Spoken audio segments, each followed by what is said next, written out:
Good evening sir.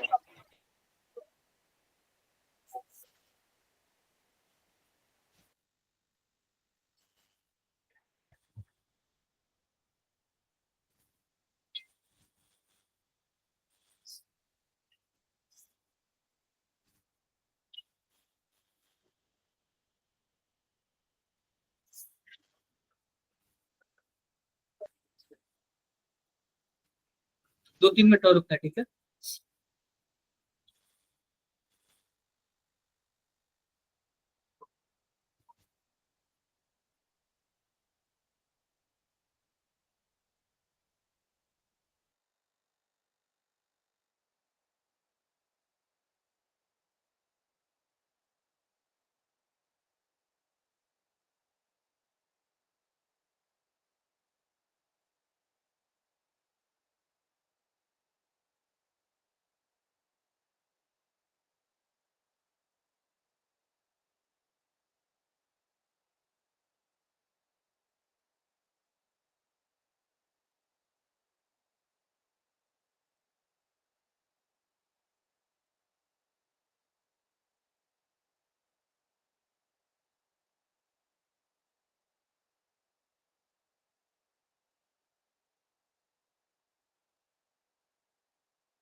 ये आप लोग बताओ, आप लोग से ऑर्गेनिक नहीं हो पा रहा है जो असाइनमेंट आजकल चल रहा है।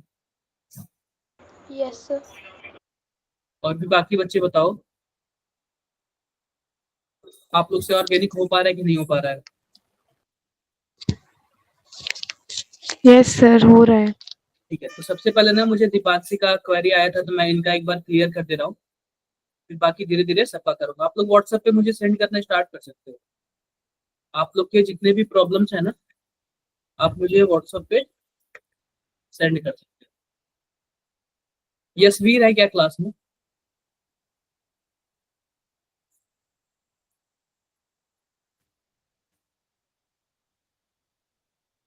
सर उसका डाउट तो क्लियर कर दिया सर ने, पीयूष सर ने। तो वही वही बताने वाला था मैं आपको। वो ना आप एक्सेप्शन समझ के याद कर लेना, वो क्वेश्चन अक्सर आता है। दिखने में तो लगेगा कि हाँ वो एरोमेटिक है, लेकिन वो एरोमेटिक नहीं होता, ठीक है। समझ रहे हो आप लोग? Yes sir.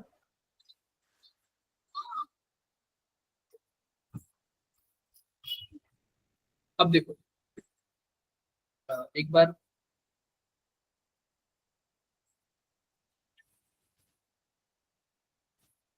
बताओ, क्या सबको स्क्रीन विजिबल है क्या? Yes sir. ठीक है। तो ये इनका क्वेश्चन था कि मुझे ना आइसोमेरिज्म में थोड़ा सा प्रॉब्लम है। तो ध्यान से देखो, आइसोमेरिज्म क्या है। सिंपल सी बात है ना, कि एक होता है, जैसे कि मान लो सबसे पहले कंपाउंड होता है। मान लेते हैं कि हमारे पास क्या है, कोई भी कंपाउंड है। अगर यह कंपाउंड ऑप्टिकली एक्टिव है, क्या है? Optically active. ऑप्टिकली अगर एक्टिव है, दो चीज हो सकता है, या फिर एक्टिव हो सकता है या फिर इनएक्टिव हो इनएक्टिव। सकता है। तो एक्टिव होने के लिए क्या करते हो, जैसे कि मान लेते हैं हमारे पास कोई भी यहाँ पे कंपाउंड है, कार्बन के कुछ ऐसे हैं CND, कुछ भी ऐसे कंपाउंड है। तो पता है क्या, बहुत सारे लाइट जाते हैं। जैसे मान लो सूरज भगवान वाली रोशनी हमने यहाँ पे भेज दिया। जब यहाँ पे भेज दिया तो इनकी जो रोशनी होती है वो सभी डायरेक्शन में होती है। कहाँ पे होती है? सभी डायरेक्शन में होती है। तो यहाँ पे ना हम एक प्लेन पोलराइज लाइट लगा देते हैं। प्लेन पोलराइज लाइट की खासियत क्या है ना, जो सभी डायरेक्शन वाली रोशनी है ना, उसको क्या कर देता है, केवल और केवल एक ही डायरेक्शन में कन्वर्ट कर देता है। मान लो कि इधर चारों तरफ जा रहा था, तो उसको किधर कर देता है, एक ही डायरेक्शन में कर देता है। फिर हम लेते हैं एक डब्बा, और डब्बे में हम कोई भी कंपाउंड डाल देते हैं। अगर यह कंपाउंड ऑप्टिकली एक्टिव हुआ, अगर यह कंपाउंड ऑप्टिकली एक्टिव हुआ, तो क्या कर देता है ना, यह जो पोलराइज लाइट है ना, यहाँ पे हम एक लगा लेते हैं ना कि एंगल नापने वाला लगा लेते हैं 360 डिग्री का। अगर अगर अगर मान लो कि यह प्लेन पोलराइज, अगर मान लो कि यह कंपाउंड अगर ऑप्टिकली एक्टिव हुआ ना, या जो प्लेन पोलराइड है ना उसको क्लॉकवाइज में घुमा देगा। किधर घुमा देगा? क्लॉकवाइज। क्लॉकवाइज में। ऐसे सीधा था ना, सीधा ऐसे टेढ़ा हो जाएगा, सीधा था ना ऐसे क्या हो जाएगा?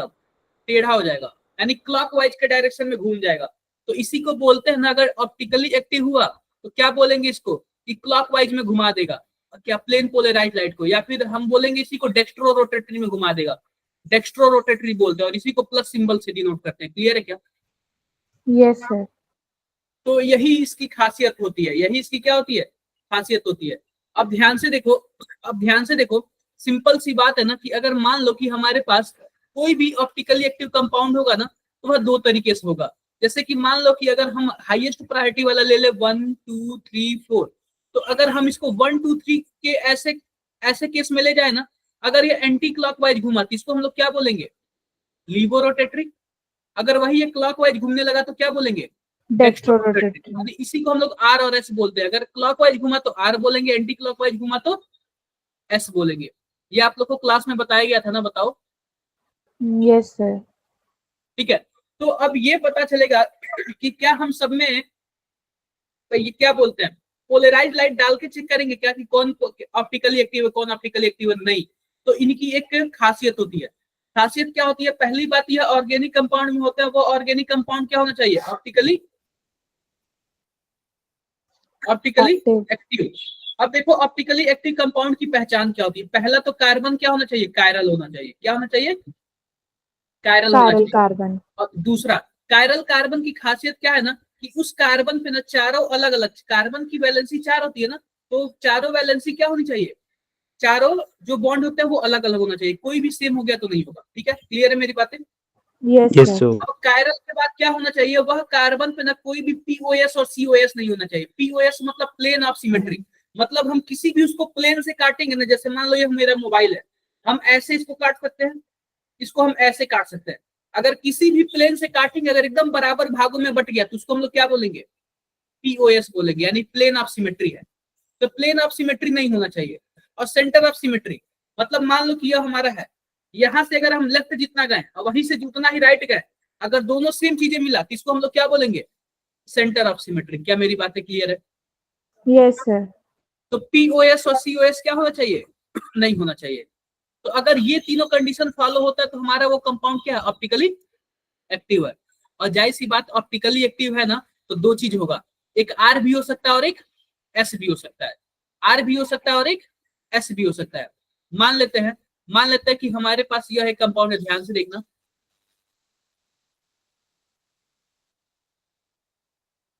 बताओ यह ऑप्टिकली एक्टिव है कि नहीं?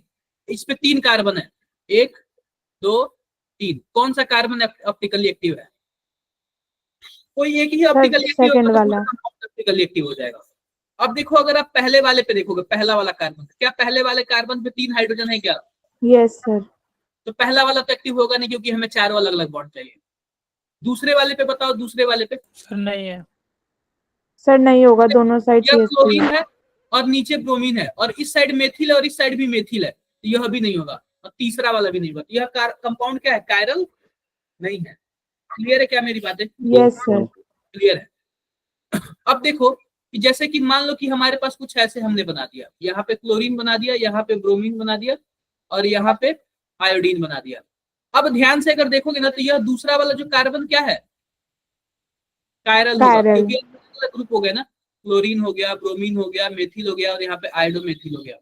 अब चारों अलग अलग हो गया ना, अलग अलग हो यस गया। सर। अगर चारों अलग अलग हो गए ना, पूछेगा कि इसके कितने आइसोमर बनेंगे, स्टीरियो आइसोमर भी बताना। तो आप बताओ, जो कार्बन कायरल होगा, अगर मैं प्रायोरिटी ले लूं 1 2 3 4 ऐसे, तो अगर कहीं ना कहीं क्लॉकवाइज घूमेगा, आर बन जाएगा।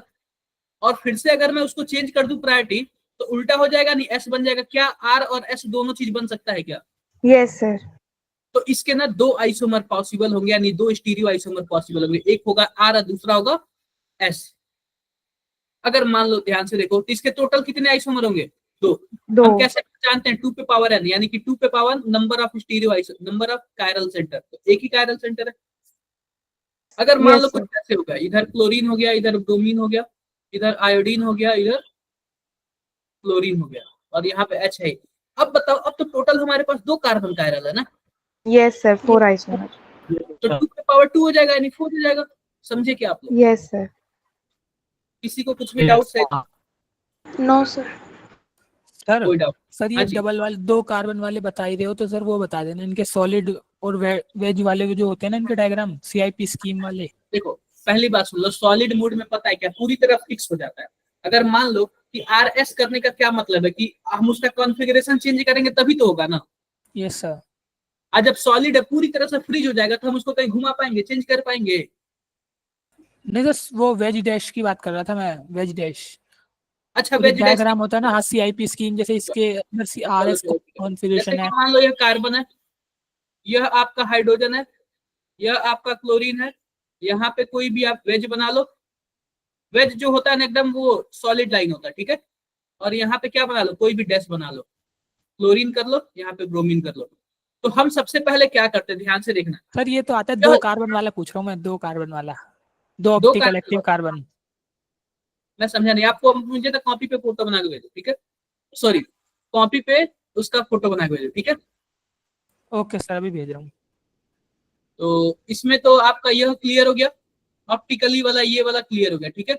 अब देखो इसमें पता है क्या, डी और एल बनता है। जैसे कि मान लो ना, जैसे कि मान लो हमारे पास कोई कंपाउंड है, ध्यान से देखना। जैसे कि मान लो हमारे पास CH3, C double bond O और H है। तो आप बताओ कि यह कार्बन क्या sp2 कार्बन है क्या, बताना जरा। Yes sir. sp2 कार्बन है, और sp2 कार्बन को हम लोग बोलते हैं ट्राइगोनल प्लेनर बोलते हैं। क्या बोलते हैं हम लोग? Trigonal planar. Trigonal planar. जब ट्राइगोनल प्लेनर होगा तो जाहिर सी बात है प्लेन में होगा, कॉपी पे बना होगा, कॉपी पे बना होगा। अगर मान लो कि हम कोई भी न्यूक्लियोफाइल लेकर आते हैं अटैक करने के लिए, तो क्या यह कार्बोनिल कार्बन पे ही अटैक करेगा ना, जहाँ पे पॉजिटिव पाएगा? Yes sir. तो देखो, तो जब यह प्लेन है ना, प्लेन, तो यह न्यूक्लियोफाइल चाहे ऊपर से आके अटैक कर सकता है, चाहे नीचे से आके अटैक कर सकता है, कोई फर्क पड़ेगा इसको, कहीं से भी अटैक कर सकता है। तो देखो इसके 2 प्रोडक्ट बनते हैं, चाहे यह ऊपर से भी अटैक कर सकता है, चाहे यह नीचे से भी नीचे अटैक कर से सकता है। भी। मान लेते हैं ऊपर से अटैक करेगा तो कुछ ऐसे बन जाएगा, अगर नीचे से अटैक करेगा तो कुछ ऐसे बन जाएगा। तो अगर एक R बनेगा ना तो दूसरा वाला क्या बनेगा, S बनेगा। तो अगर मान लो 50% R बन रहा है ना, तो 50% क्या बनेगा, S बनेगा। तो जब भी 50-50% दोनों बनता है ना, तो आप बताओ जब दोनों 50-50% बनेगा तो एक क्लॉकवाइज घुमाएगा और दूसरा क्या करेगा, एंटी क्लॉकवाइज घुमाएगा। तो ओवरऑल इसकी वैल्यू क्या हो जाती है, 0 हो जाती है। और इसी को हम लोग क्या बोलते हैं, रेसिमिक मिक्सचर बोलते हैं। क्लियर है क्या? Yes sir. इसी को Yes, अगर sir. 50-50% बनेगा उसको हम लोग बोलते हैं रेसिमिक मिक्सचर बोलते हैं। उसमें नेट पोलराइजेशन में कोई भी चेंजिंग नहीं आता है। इसलिए नहीं चेंजिंग आता है, R वाला क्लॉकवाइज घुमाएगा जितना, और S वाला उसी को एंटी क्लॉकवाइज घुमा देगा, तो ले देके फिर वैसे नहीं हो जाएगा, बराबर हो जाएगा ना। Done Yes, sir. डन। तो रेसिमिक मिक्सचर भी हो गया।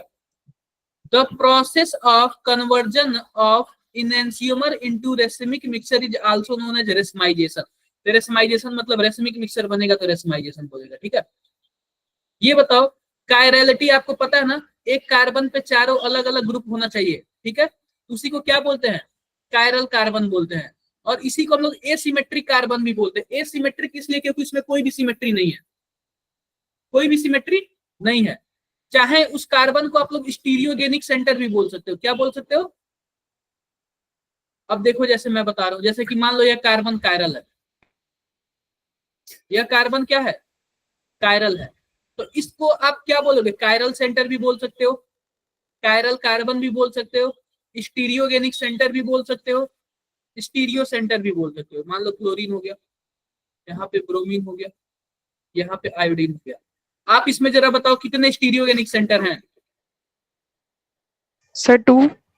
यह भी होगा और यह भी होगा। क्या मेरी बातें क्लियर है क्या सब? Yes, sir. जितने कायरल कार्बन है उन्हीं का दूसरा नाम स्टीरियोजेनिक सेंटर है और उन्हीं का नाम स्टीरियो सेंटर है, ठीक है। तो किसी भी नाम से पूछ देगा तो कोई दिक्कत है आपको? No, sir.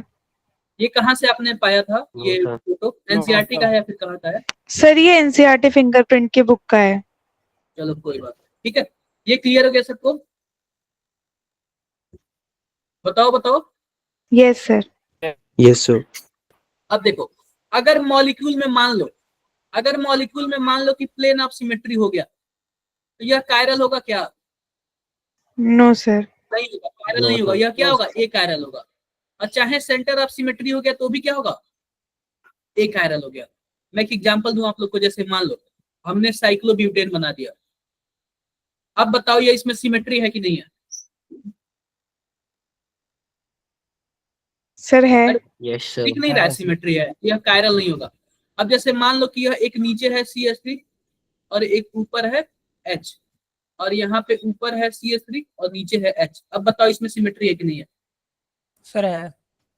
देखो बीच से सेंटर लेना, जितना ऊपर जाओगे उतना नीचे आओगे, क्या आपको सेंटर ऑफ सिमेट्री नहीं दिख जाएगा? Yes sir. तो इसी को बोलते हैं सेंटर ऑफ सिमेट्री। जितना ऊपर जाओ उतना नीचे, चाहे जितना दाएं जाओ उतना बाएं, अगर दोनों सेम इन्वायरमेंट मिल रहा है ना तो उसको हम लोग क्या बोलेंगे? सेंटर ऑफ सिमेट्री बोलेंगे। क्लियर है क्या सबको? Yes sir. और भी किसी को कुछ भी डाउट? कोई doubt?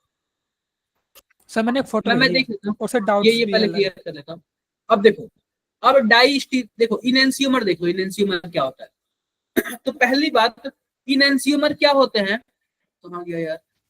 These are optically isomer which are non superimposable mirror image are dissymmetric। जैसे कि मान लो इसमें दो कंपाउंड है, मान लेते हैं हमारे पास दो कंपाउंड है, देखो यहाँ पे COOH C C C OH OH, और यहाँ पे H ले लो, यहाँ पे OH ले लो, यहाँ पे H ले लो, यहाँ पे H ले लो।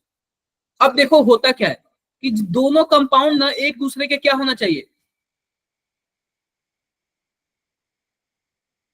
बोलो। Mirror image. पहली बात तो मिरर इमेज तो होना ही चाहिए, और दूसरा क्या होना चाहिए? नॉन सुपर इम्पोजिबल होना चाहिए। क्या होना चाहिए? Non non super super imposable. Impossible. Super imposable का क्या मतलब है? देखो पहला नॉन, देखो जैसे मान लो ये अंगुली है ना मेरा, अगर इस वाले हाथ को एकदम इसके ऊपर रखता हूं ना तो दोनों एक दूसरे के क्या होना चाहिए? ओवरलैप हो जाना चाहिए। आप बताओ ओवरलैप हो रहा है? एक अंगूठा इधर दिख रहा है, एक अंगूठा इधर दिख रहा है, नहीं हो रहा सर। No sir. नहीं हो रहा ना? इसको हम लोग बोलते हैं नॉन सुपर इम्पोजिबल। क्या बोलते हैं?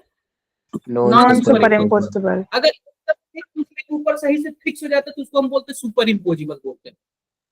तो इन एंसियोमर के लिए कंडीशन है, पहली बात तो मिरर इमेज होना चाहिए, पहली बात तो इसमें कायरल कार्बन होना चाहिए, यानी ऑप्टिकली एक्टिव होना चाहिए, ऑप्टिकली एक्टिव होना चाहिए। दूसरा कंडीशन क्या है? मिरर इमेज होना चाहिए। अब बताओ, इधर OH इधर OH, इधर बना लो ये, इधर OH इधर OH, क्या इसके मिरर इमेज जैसे नहीं दिख रहा है? Yes sir. यस तो सर। मिरर इमेज होना चाहिए। और तीसरा क्या है? नॉन सुपर इम्पोजिबल होना चाहिए। ये तीनों अगर कंडीशन मिल गया ना तो वो दोनों कंपाउंड एक दूसरे के क्या है? इनएंसियोमर है। क्लियर है मेरी बातें? Yes sir. और डाइस्टीरियो में क्या है? डाइस्टीरियोमर में आपका वही है कि सुपर, क्या बोलते हैं कि मिरर इमेज होगा ही नहीं। देखो मिरर इमेज होगा ही नहीं तो डाइस्टीरियोमर बोल देना। किसी को कुछ भी डाउट है?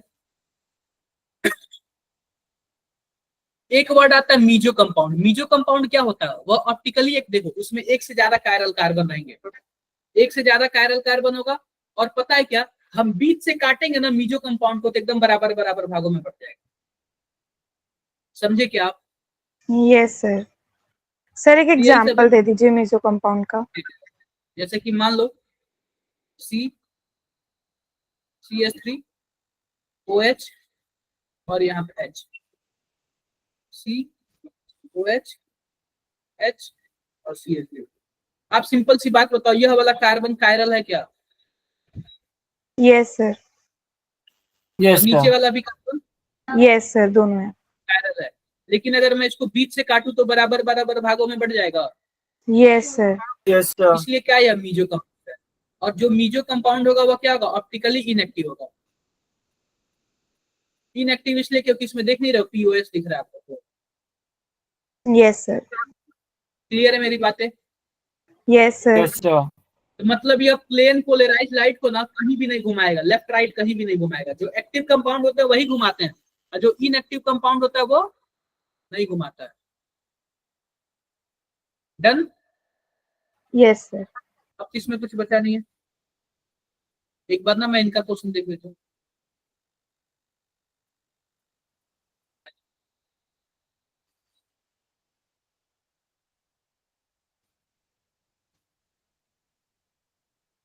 सर पहले लास्ट वाला बता दो, फोटो आपका वाला, नाम वो तो बाद में बता देना, ऊपर वाले।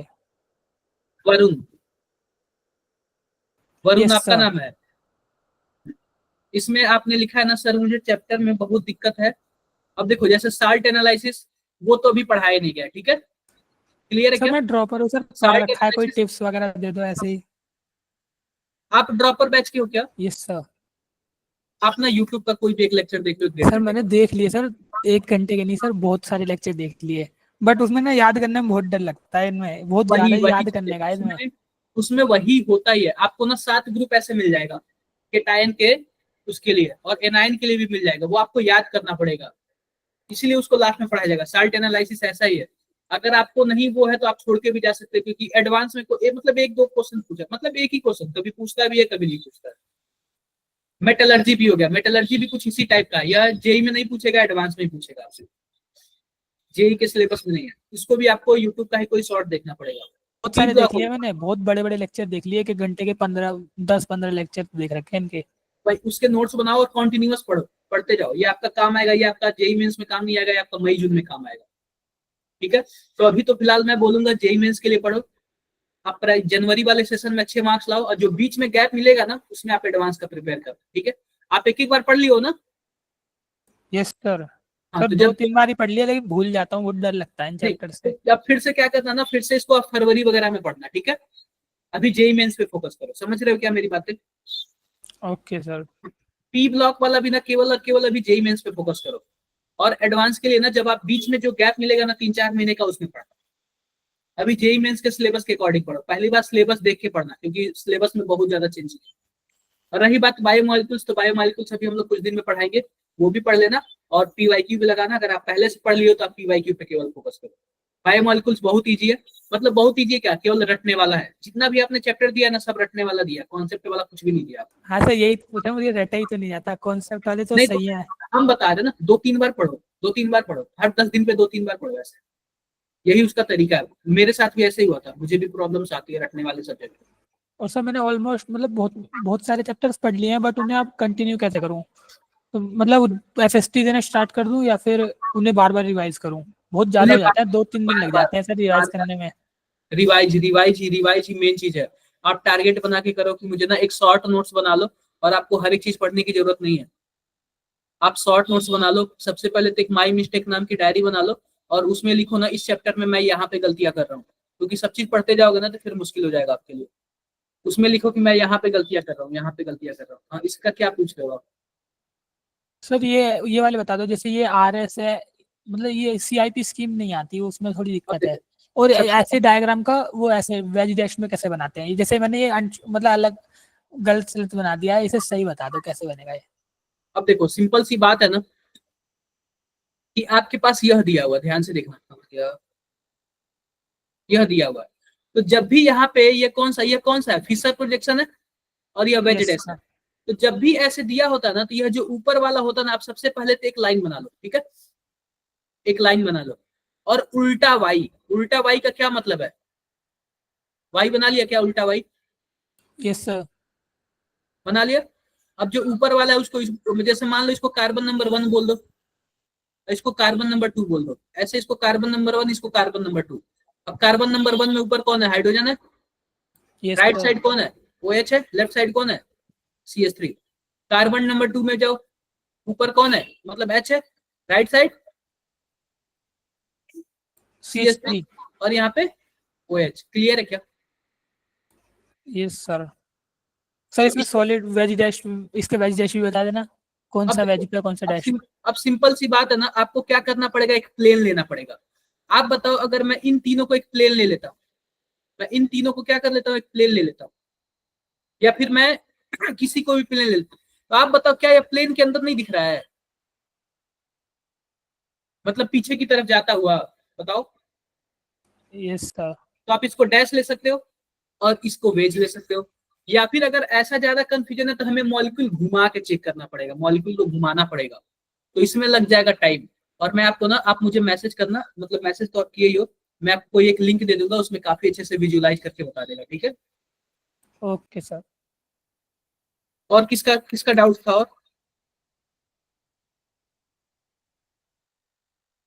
और किसी का डाउट था? सर मैंने उसके बाद 2-3 क्वेश्चन भी भेजे थे आपको। देख एक मिनट रुक जाओ। Okay sir.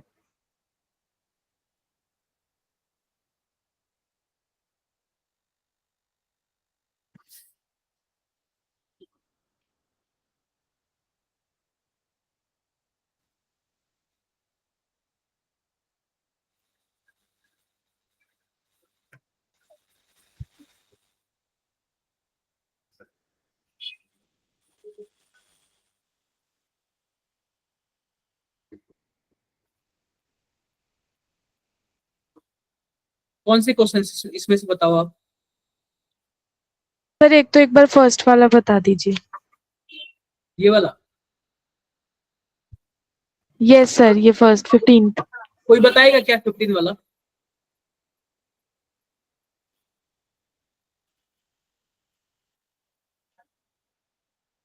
देखो लिखा है 2 मेथिल प्रोपाइल ब्रोमाइड।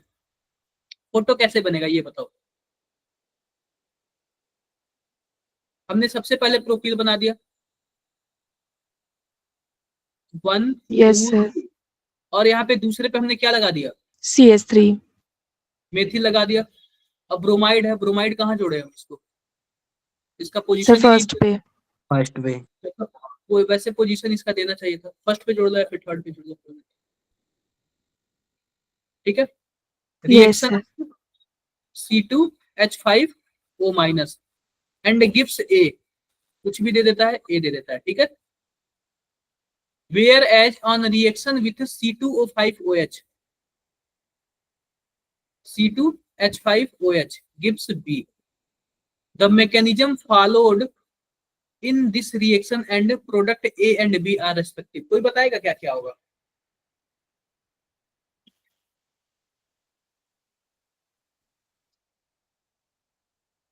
एनीवन? कोई भी? अब सबसे पहले आप ये बताओ कि कोई भी चीज ना, सबसे पहली बात मैं बता रहा हूं ना, माइनस और प्लस में नहीं होता है। वह अपने प्योर फॉर्म में रहता है, वो माइनस और प्लस में नहीं रहता है। आप बताओ कि अगर हमारे पास C2H5OH दिया हुआ है तो इसका जो H होगा वो क्या एसिडिक होगा कि नहीं होता? जो एल्कोहल का H होता है वो एसिडिक होता है। अगर हम Yes, यहाँ पे sir. कोई भी बेस डाल देंगे तो H तो निकलेगा ना, बताओ। तो एल्कोहल के साथ या फिर KOH होगा या फिर क्या होगा, NaOH होगा, तभी जाके ना इसका H निकला हुआ है। ये बातें आप लोग मान रहे हो कि नहीं मान रहे हो?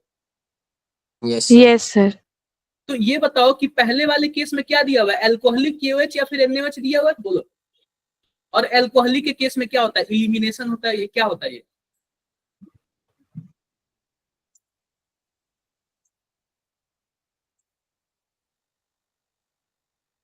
इसका आंसर है क्या आपके पास? सर देखना पड़ेगा, 1 सेकेंड। एक बार देखना जरा।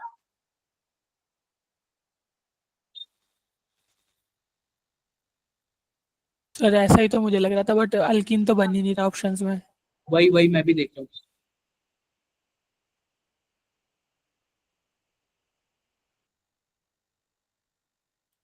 मैं देख रहा हूँ इसको।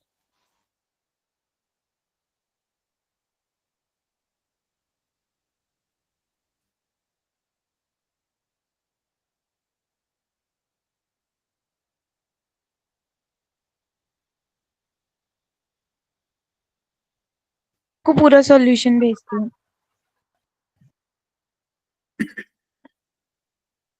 मैंने मिल गया मुझे। देखो तो सबसे पहले इसमें पता है क्या किया, ध्यान से देखना।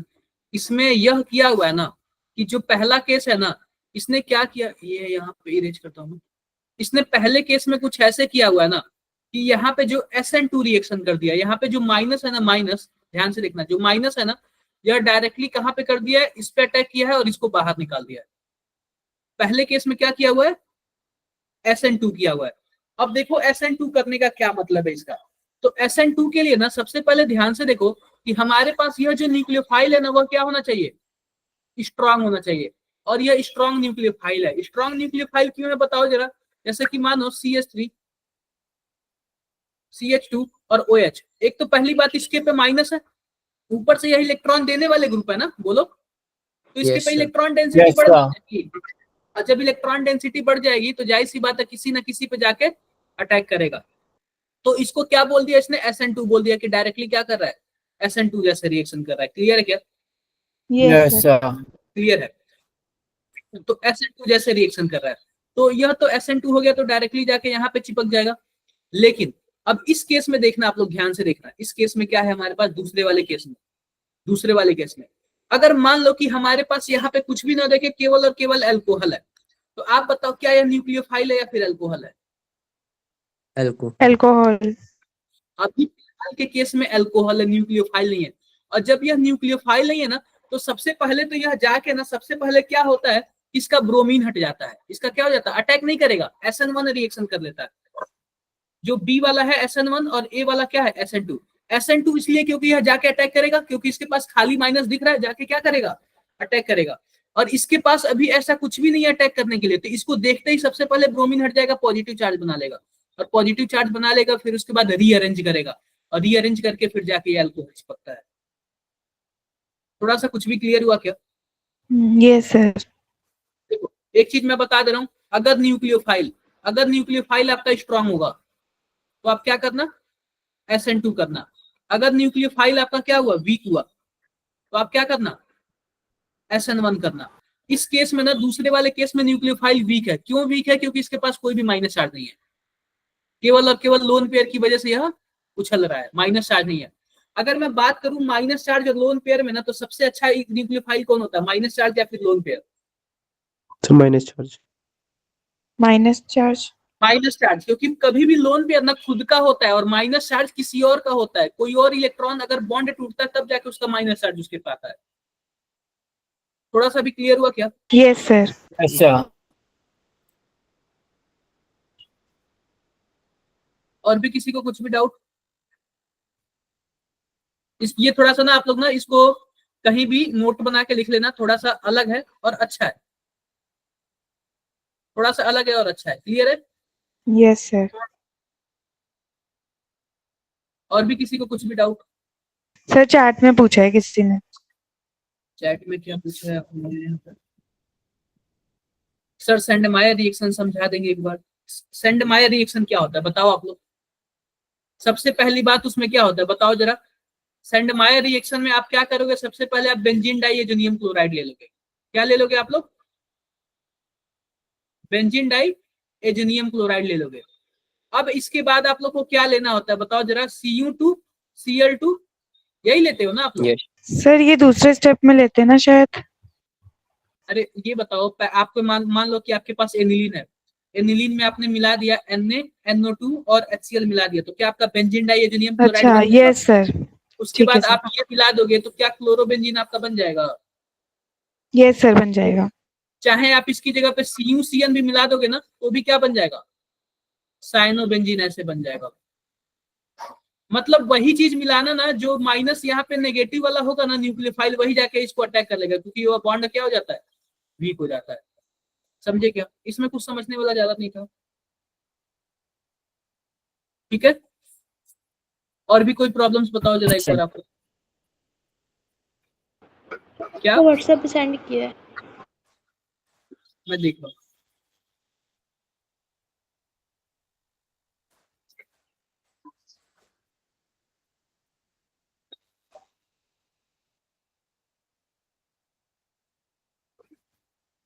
PDF है रिएक्शन इंटरमीडिएट।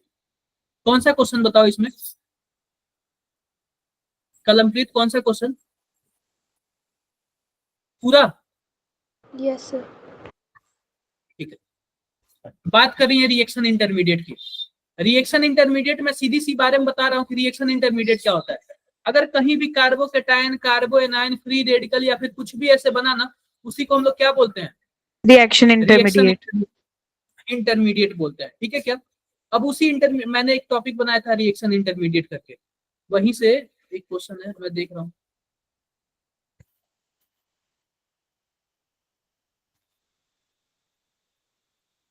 ये बताओ, ये जीओसी वगैरह अच्छे से कर लेना, बहुत ही ज्यादा इंपॉर्टेंट है।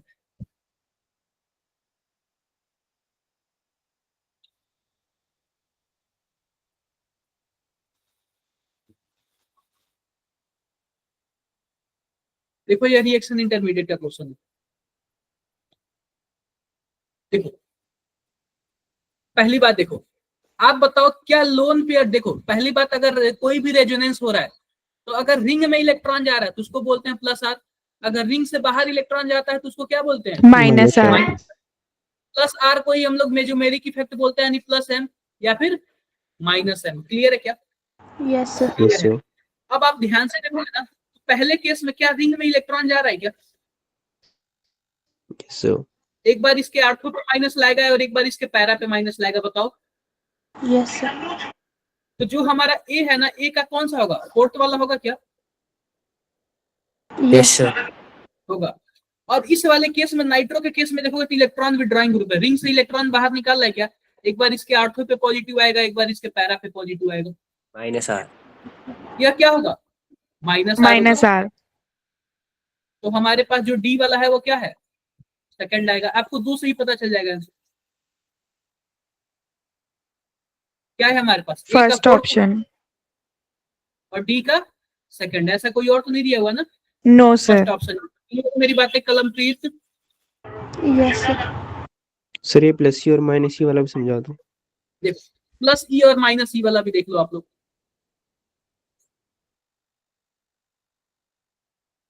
देखो अब ये बताओ कि हमारे पास यहाँ पे क्या है? पॉजिटिव चार्ज है। क्या है हमारे पास? पॉजिटिव चार्ज है। अब ये बताओ, पॉजिटिव चार्ज कहीं अटैक करने के लिए जाएगा तो वो प्लस ही हो जाएगा, इलेक्ट्रोमेरिक इफेक्ट, और नेगेटिव चार्ज कहीं अटैक करने के लिए जाएगा तो माइनस ही हो जाएगा। क्लियर है क्या? Yes, sir.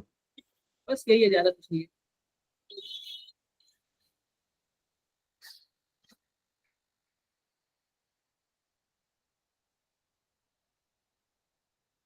ये वाला तो मैंने आप लोग को लास्ट क्लास में बताया था कि which among the following is incorrect statement.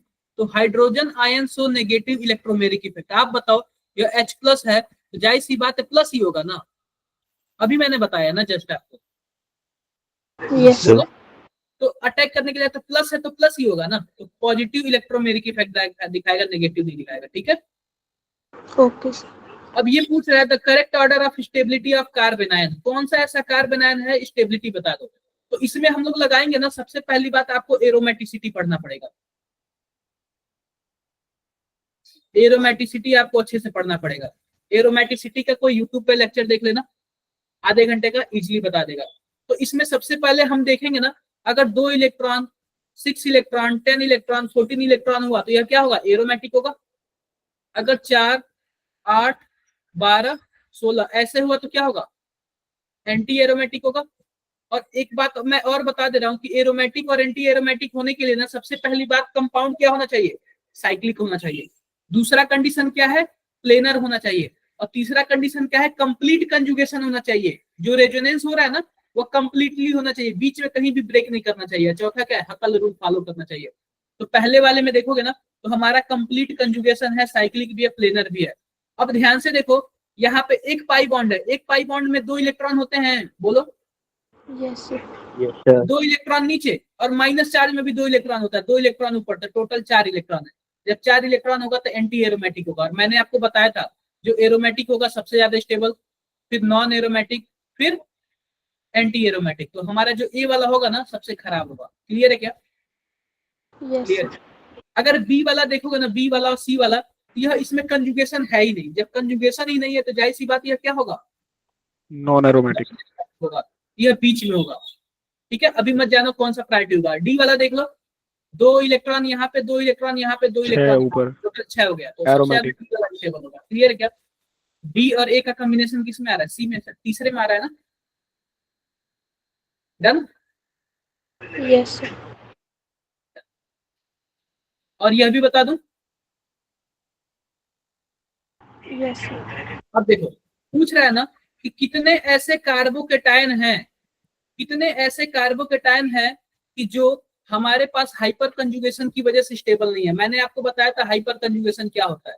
जैसे मान लो कार्बोकेटायन है, यहाँ पे अल्फा कार्बन है, तो अल्फा कार्बन पे जितने भी हाइड्रोजन होंगे वही क्या करते हैं? स्टेबल करते हैं। तो आप बताओ पहले वाले में कितने अल्फा हाइड्रोजन है? 3 यहाँ पे, 3 यहाँ पे और 2 यहाँ पे, यही होंगे ना। Yes Yes, sir. sir. Clear है क्या मेरी बातें? तो क्या वो स्टेबल हो रहा है? अरे भाई हो रहा है ना, हो रहा Yes, है। sir. दूसरे वाले में बताओ, दूसरा वाला भी हो रहा है। तीसरे Yes, वाले sir. में बताओ, तीसरे वाले के पास कोई अल्फा कार्बन है क्या? No, no sir. सर। नहीं, यह नहीं हो रहा है। फोर्थ वाले में बताओ,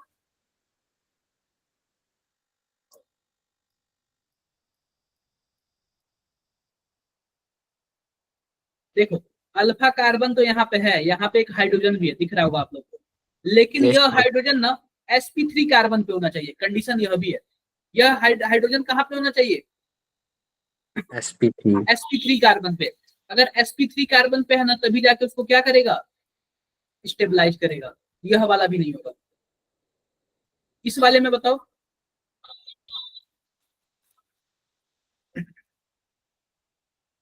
नहीं होगा सर। नहीं होगा. इसमें भी नहीं होगा, क्योंकि यहाँ पे पॉजिटिव चार्ज है, जस्ट उसके बाद ऑक्सीजन है, अल्फा कार्बन है ही नहीं।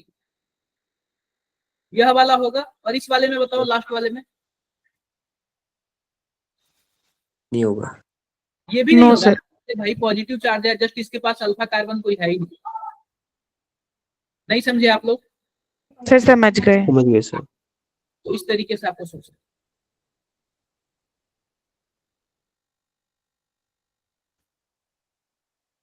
देखो इसमें क्या पूछ रहा है, कितने ऐसे कार्बन है जो 2 डिग्री कार्बन है। अब ये बताओ, यहाँ पे एक CH3 है, तो हम इस CH3 को ऐसे लिख सकते हैं।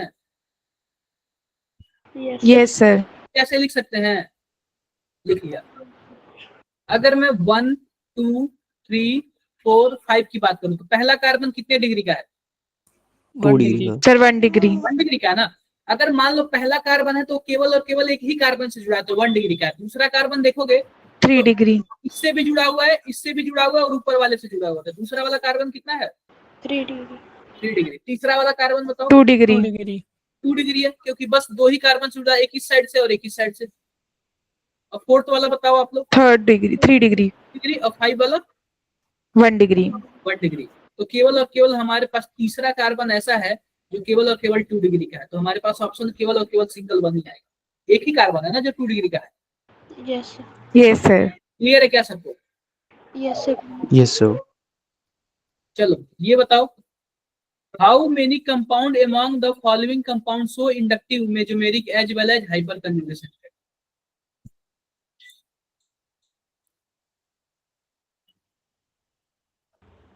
Sir, 4.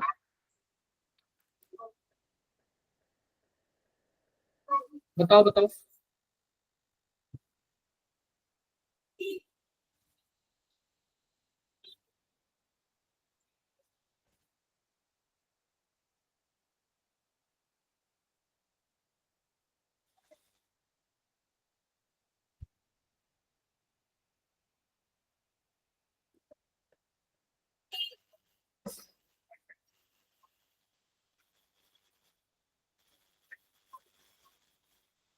सर अब जो ये जितनी भी ऑर्गेनिक की आ रही है सप्लीमेंट्स, वो सर जीओसी से रिलेटेड है।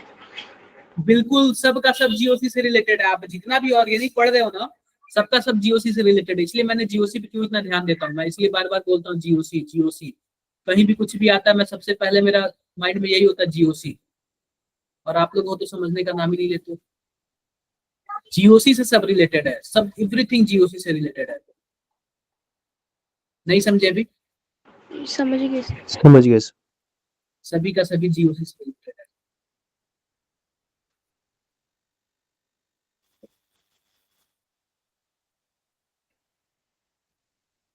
अब देखो मैं बताऊं, देखो मैं इसको साइड में लिख सकता हूँ। तो यह ऐसा कंपाउंड बोल रहा है ना कि जिसमें इंडक्टिव भी हो, मेजोमेरिक भी हो, और क्या हो? Hyper conjugation. हाइपर कंजुगेशन भी हो। अगर मैं पहले की बात करता हूँ, ध्यान से देखना, पहले वाले,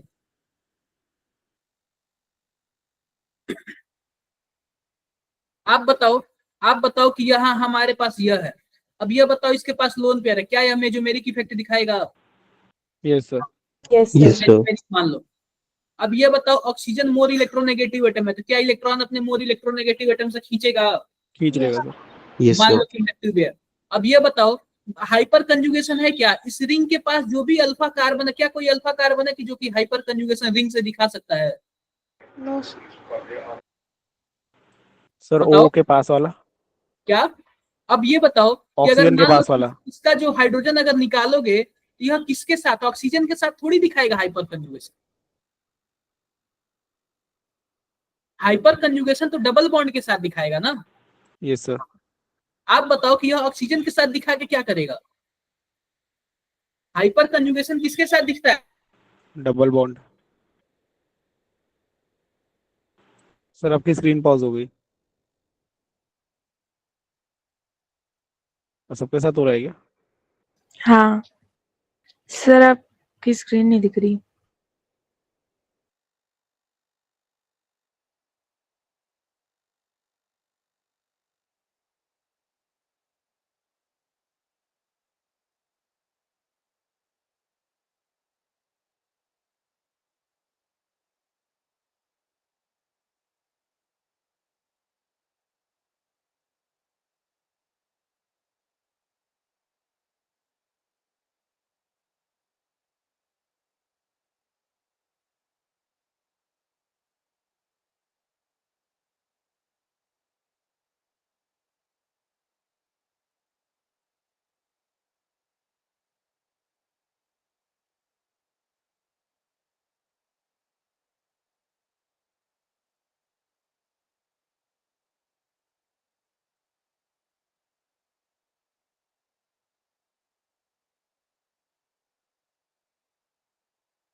कनेक्टिविटी इश्यू हो गई थी ना। यस सर, वॉइस नहीं आ रही थी। हाँ अब सर। सही है सर। डिस्कनेक्ट हो गया था मेरा। यस पता है सर। मैं आप लोग को गुस्सा आ रहा था, आप लोग बोल क्यों नहीं रहे हो, बोल क्यों नहीं रहे हो। हाँ सर। फिर मैं देख रहा कोई बोल ही नहीं रहा, तो फिर देख रहा क्या पता कहीं मेरे में कुछ ना प्रॉब्लम। तो देखो ये बताओ, पहला वाला देखो मेजोमेरिक भी है, इंडक्टिव भी है, हाइपर कंजुगेशन तो नहीं है ना। नो नहीं है sir. Sir. No sir. Hyperconjugation double bond वाले के साथ घूमेगा। अब ये बताओ, इसके पास ऑक्सीजन है, ऑक्सीजन मोर इलेक्ट्रोनेगेटिव एटम से इलेक्ट्रॉन को अपनी तरफ खींचेगा, और ये यस सर। डबल बॉन्ड से या इधर चला जाएगा। क्या मेजोमेरिक इफेक्ट दिख रहा है क्या? रेजोनेंस को ही मेजोमेरिक भी बोलते हैं, ठीक है, यस सर। Yes sir. दिख रहा है। अब ये बताओ, ऑक्सीजन मोर इलेक्ट्रोनेगेटिव एटम है तो इंडक्टिव इफेक्ट से इलेक्ट्रॉन भी खींचेगा, बोलो। यस। तो यहाँ पे भी मेजोमेरिक दिख रहा है और इंडक्टिव दिख रहा है। अब ये बताओ कि यह डबल बॉन्ड है, और आपके पास यह अल्फा कार्बन है और यह अल्फा कार्बन है।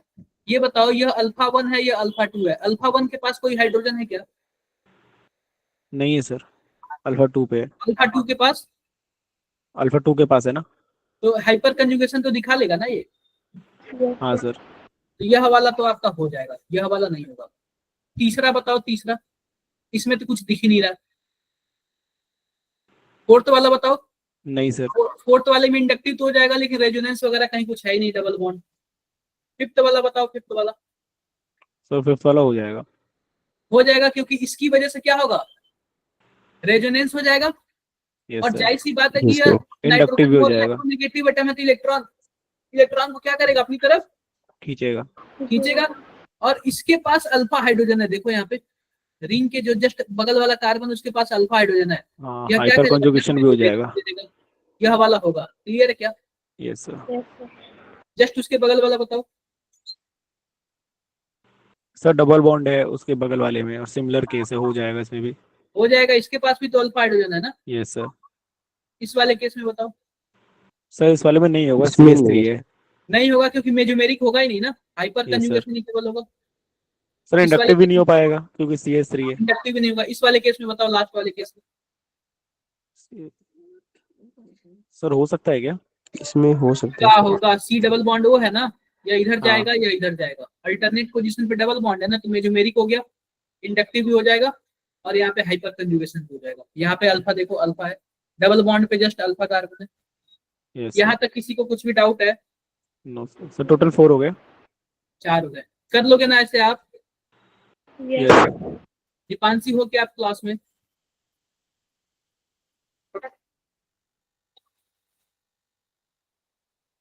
कलमप्रीत समझ आया आपको? Yes sir. अब ये बताओ कि interaction between pi bond and lone pair क्या कहलाएगा?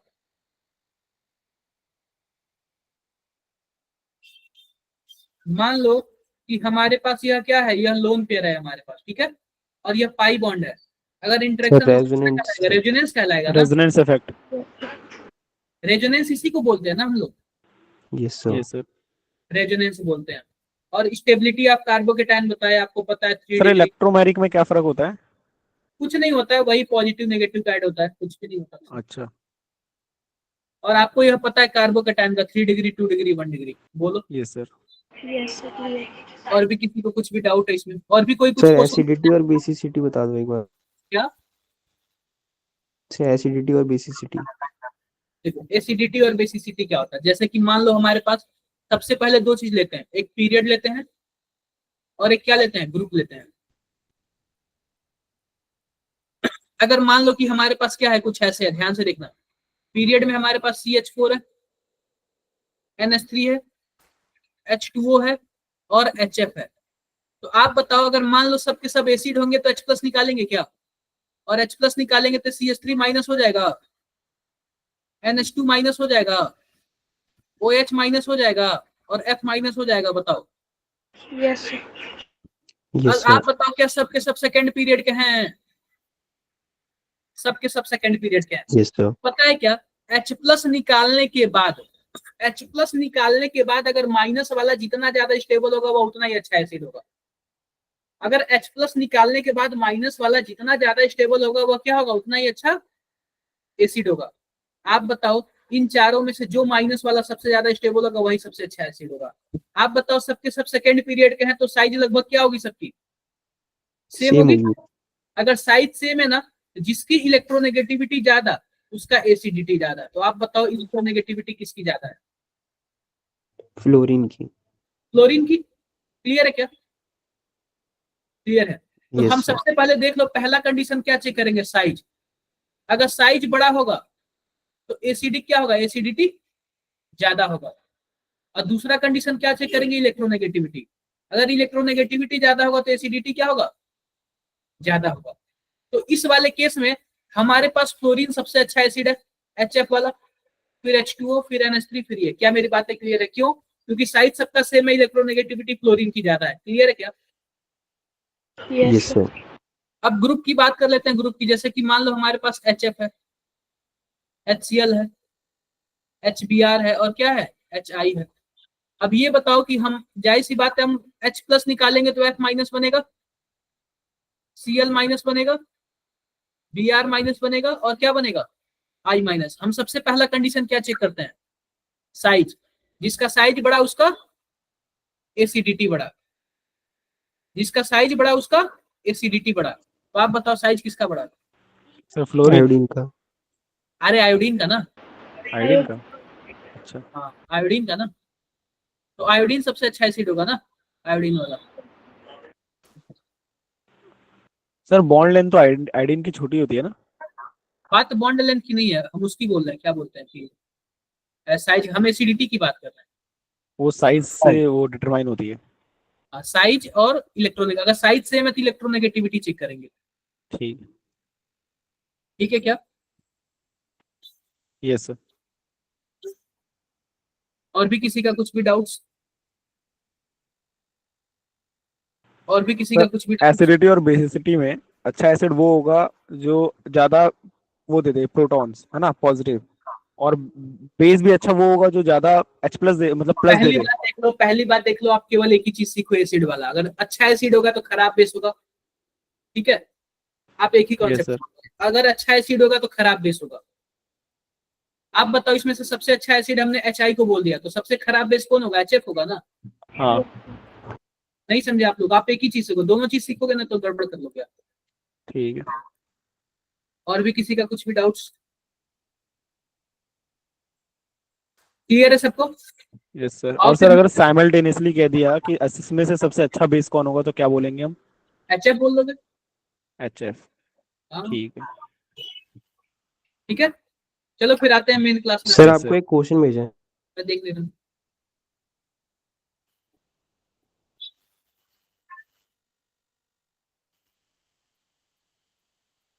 Basic strength of pyrrole. जो सब असाइनमेंट का क्वेश्चन है ना, एसिड बेस। Yes sir.